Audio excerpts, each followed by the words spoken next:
जय हिंद दोस्तों, कैसे हैं आप सभी प्यारे भक्तों को जय श्री जगन्नाथ। दोस्तों, इस टाइम मैं आया हूं जगत के पालनहार प्रभु श्री जगन्नाथ जी के दर्शन करने। आज के इस खास और इन्फॉर्मेटिव वीडियो में मैं आपको श्री जगन्नाथ जी में दर्शन और यात्रा की संपूर्ण जानकारी देने वाला हूं। तो अगर आप भी जगन्नाथ जी में दर्शन करने की प्लानिंग बना रहे हैं तो ये वीडियो आपकी बहुत हेल्प करेगा। इस वीडियो में बात करेंगे आप यहाँ तक कैसे पहुँचेंगे, होटल और धर्मशाला आपको कहाँ पर लेना चाहिए, दर्शन करने का सही तरीका क्या है, यहाँ पर दर्शन और घूमने के प्रमुख स्थान कौन से हैं, यहाँ पर खाने पीने की फैसिलिटीज़ कैसी हैं, और वीडियो के लास्ट में बात करेंगे संपूर्ण बजट की। तो यात्रा और दर्शन की A to Z complete information के लिए वीडियो को एक बार पूरा जरूर देखें। दोस्तों, पूरे भारत में 4 प्रमुख धाम हैं जो चारों दिशाओं में स्थापित हैं। उत्तर में बद्रीनाथ, पश्चिम में द्वारिका, दक्षिण में रामेश्वरम और पूर्व में श्री जगन्नाथ। श्री जगन्नाथ जी का ये अलौकिक धाम उड़ीसा के पुरी में समुद्र के किनारे स्थापित है। इस शहर को जगन्नाथपुरी के नाम से भी जानते हैं। ये दिव्य और अलौकिक मंदिर भगवान श्री कृष्ण को समर्पित है। पूरे साल ही करोड़ों भक्त यहाँ पर दर्शन करने के लिए आते हैं। तो फिर चलिए एकदम शुरू से शुरू करते हैं और जानते हैं कि आप यहाँ तक कैसे पहुँचेंगे। दोस्तों, पुरी में ही वेल कनेक्टेड रेलवे स्टेशन बना हुआ है। हर प्रमुख स्टेशन से यहाँ तक आपको डायरेक्ट ट्रेन मिल जाएंगी। पुरी रेलवे स्टेशन से मंदिर की दूरी मात्र 2.5 किलोमीटर रह जाती है। रेलवे स्टेशन के बाहर ही आपको ऑटो और ई रिक्शा मिल जाते हैं। शेयरिंग में 30 रुपये और रिजर्व में 100 से 120 रुपये देकर आप मंदिर के पास तक आ जाएंगे।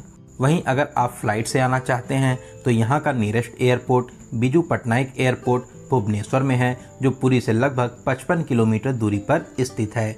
भुवनेश्वर तक आने के बाद में आप बस या टैक्सी के माध्यम से पुरी तक आ जाएंगे। तो चलिए, बहुत ही शानदार सफ़र पूरा करके अब हम लोग पहुँच चुके हैं प्रभु जगन्नाथ स्वामी की नगरी जगन्नाथपुरी में। और अब हम लोग बात करते हैं यहाँ पर रुकने के लिए आपको होटल या धर्मशाला कहाँ पर लेना चाहिए। दोस्तों, ऐसे तो आप पूरे पुरी में कहीं पर भी होटल या धर्मशाला ले सकते हैं, लेकिन मैं आपको एडवाइस करूँगा आप मंदिर के 500 मीटर रेंज में ही होटल या धर्मशाला ले सकते हैं। सबसे अच्छी लोकेशन है ग्रांड रोड मार्केट। यहाँ से मंदिर की दूरी मात्र 100 मीटर रह जाती है। यहाँ पर होटल्स की स्टार्टिंग 1000 रुपये से हो जाती है। 1200 से 1800 के बजट में आपको बहुत ही अच्छा AC रूम मिल जाएगा। वहीं यहाँ पर बहुत से धर्मशाला भी बने हुए हैं जिनकी स्टार्टिंग 500 रुपये से हो जाती है। वहीं अगर आप चाहें तो मंदिर ट्रस्ट के भक्त निवास में भी स्टे कर सकते हैं, लेकिन इसके लिए आपको पहले से जगन्नाथ मंदिर की ऑफिशियल वेबसाइट से बुकिंग करना रहता है। यहाँ पर 1200 से स्टार्टिंग हो जाती है। 1500 तक के बजट में आपको बहुत ही अच्छा डिलक्स रूम मिल जाएगा। तो चलिए, एक अच्छा सा रूम लेने के बाद में कुछ देर आराम करेंगे और अब हम लोग जानते हैं यहाँ पर दर्शन करने का सही तरीका क्या है। दोस्तों, ये विश्व प्रसिद्ध मंदिर बहुत ही विशाल बना हुआ है। यहाँ पर प्रवेश करने के लिए चारों दिशाओं में 4 प्रमुख द्वार हैं। मंदिर के अंदर बैग, मोबाइल, जूता चप्पल और इलेक्ट्रॉनिक सामान ले जाना मना है। प्रवेश द्वार के पास में ही आपको लॉकर फैसिलिटीज़ मिल जाती है, जहाँ पर आप फ्री में अपना सारा सामान जमा कर सकते हैं। तो चलिए, फूल माला लेकर लाइन में लगकर मंदिर में प्रवेश करेंगे। फिर मुख्य मंदिर में प्रवेश करने के बाद में महाप्रभु श्री जगन्नाथ, बहन सुभद्रा और भाई बलभद्र के अलौकिक दर्शन करके अपने जीवन को सफल बनाएंगे। आप बहुत ही किस्मत वाले हैं जो इस अलौकिक दरबार में दर्शन करने आए हैं। दोस्तों, मंदिर प्रांगण में और भी बहुत से देवी देवताओं के अलौकिक मंदिर स्थापित हैं। आप यहाँ पर सभी के दर्शन कर आशीर्वाद प्राप्त कर सकते हैं। दोस्तों, मंदिर परिसर में ही आनंद बाजार है, जहां पर प्रसाद और महाभोग मिलता है। जगन्नाथ मंदिर की खास रसोई में इस 56 भोग को बनाया जाता है। आप अपनी श्रद्धा अनुसार इस भोग को खरीद सकते हैं। दोस्तों, इस महाप्रसाद के स्वाद को शब्दों में बता पाना बहुत ही ज्यादा मुश्किल है। शायद ही आपने इतना स्वादिष्ट प्रसाद कभी ग्रहण किया हो, तो आप यहाँ पर इस महाप्रसाद को जरूर ग्रहण करें। दोस्तों, इस दिव्य मंदिर के बहुत से रहस्य भी हैं। इस मंदिर के ऊपर जो ध्वज स्थापित है वो हमेशा हवा के विपरीत दिशा में लहराता है। दिन के किसी भी समय मंदिर के गुम्बद की छाया नहीं बनती है। साथ ही गुम्बद के ऊपर से कोई भी पक्षी या जहाज नहीं गुजरता। यहाँ पर भगवान जी की तीनों मूर्तियां लकड़ी से बनी हुई हैं, जिन्हें हर 12 सालों में बदला जाता है। इस परंपरा को नवकलेवर कहा जाता है। ऐसा माना जाता है जगन्नाथ जी की लकड़ी की मूर्ति में भगवान श्री कृष्ण का दिल रखा हुआ है, जो आज भी धड़क रहा है। दोस्तों ये मंदिर बहुत ही ज़्यादा अलौकिक और दिव्य है। यहाँ पर दर्शन करने से सभी मनोकामनाएं पूरी होती हैं, तो आप भी यहाँ पर दर्शन करने जरूर आइए। मंदिर में दर्शन की टाइमिंग की बात करें तो सुबह 5 बजे से रात 9 बजे तक आप दर्शन प्राप्त कर सकते हैं। वहीं दिन में 11:30 से 1 बजे तक भोग और विशेष पूजन के कारण दर्शन रुक जाते हैं। दर्शन करने में 1 से 2 घंटे लग जाते हैं, लेकिन बहुत ज़्यादा भीड़ भाड़ होने पर दर्शन करने में 3 से 4 घंटे का समय भी लग जाता है। दोस्तों जून जुलाई के महीने में यहाँ पर विश्वविख्यात रथ यात्रा का आयोजन होता है। उस समय यहाँ पर करोड़ों भक्त रथ यात्रा में शामिल होने के लिए आते हैं।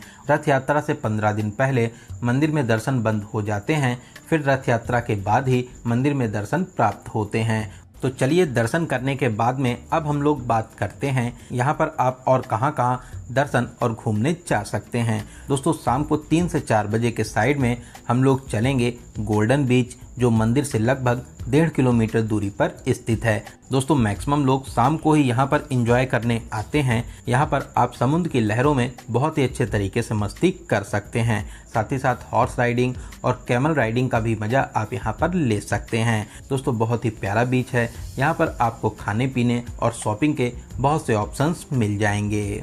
तो यहाँ पे 1 से 2 घंटा एंजॉय करने के बाद में शाम को हम लोग फिर से मंदिर के पास में आ जाएंगे। दोस्तों हाल में ही यहाँ पर मंदिर के चारों ओर कॉरिडोर बनाया गया है, जिसे परिक्रमा मार्ग भी कहते हैं।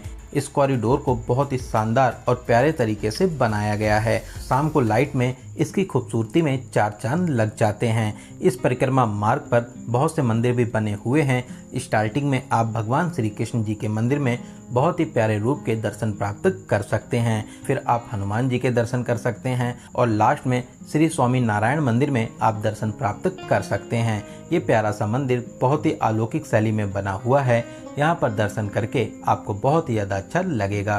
तो इन सभी मंदिरों में दर्शन करने के बाद में शाम को हम लोग अपने होटल में आराम करेंगे और अगली सुबह हम लोग चलेंगे उन स्थानों पर जो पुरी से लगभग 50 से 60 किलोमीटर दूरी पर स्थापित हैं। दोस्तों अगर आप सस्ते में 5 से 6 प्लेसेस को कवर करना चाहते हैं तो आप बस से चले जाइए। मंदिर मार्ग के पास में ही आपको बहुत से टूर एंड ट्रेवल्स के ऑफिस मिल जाएंगे, जहां से आप एक दिन पहले बस की बुकिंग कर सकते हैं। नॉन एसी बस में 200 से 250 रुपये और एसी बस में 300 से 350 रुपये का चार्ज करते हैं। वहीं अगर आप टैक्सी से जाना चाहते हैं तो 4 सीटर के लिए 3000 से 3500 रुपये और 7 सीटर के लिए 4000 से 4500 रुपये का चार्ज करते हैं। आप जितना जल्दी पुरी से निकलेंगे उतने ही अच्छे तरीके से घूम पाएंगे और साथ ही साथ शाम को 7 से 8 बजे तक वापसी भी कर सकते हैं।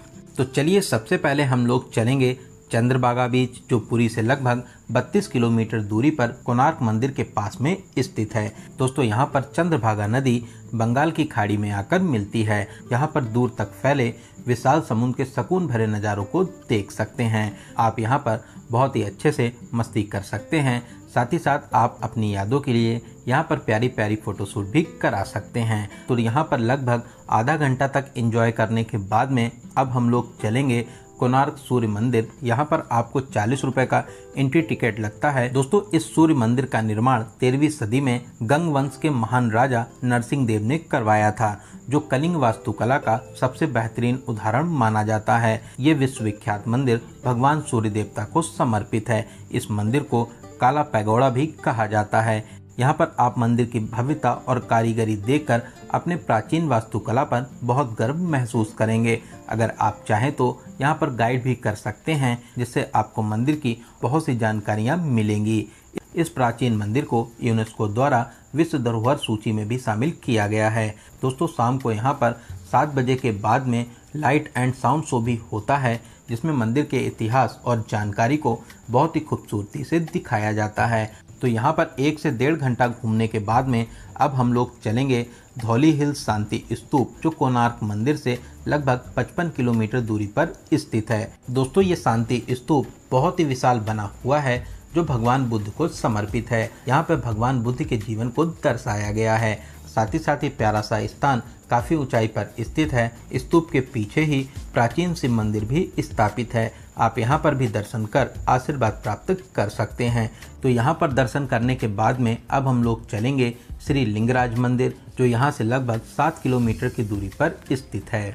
दोस्तों ये दिव्य और प्राचीन मंदिर भगवान विष्णु और महादेव जी को समर्पित है। मंदिर के अंदर मोबाइल, कैमरा, बैग, जूता, चप्पल ये सब ले जाना मना है। मंदिर के बाहर ही आपको लॉकर फैसिलिटीज मिल जाएंगी, तो लाइन में लगकर मंदिर में प्रवेश करेंगे। यहाँ पर आप स्वयंभू शिवलिंग के दर्शन कर आशीर्वाद प्राप्त कर सकते हैं।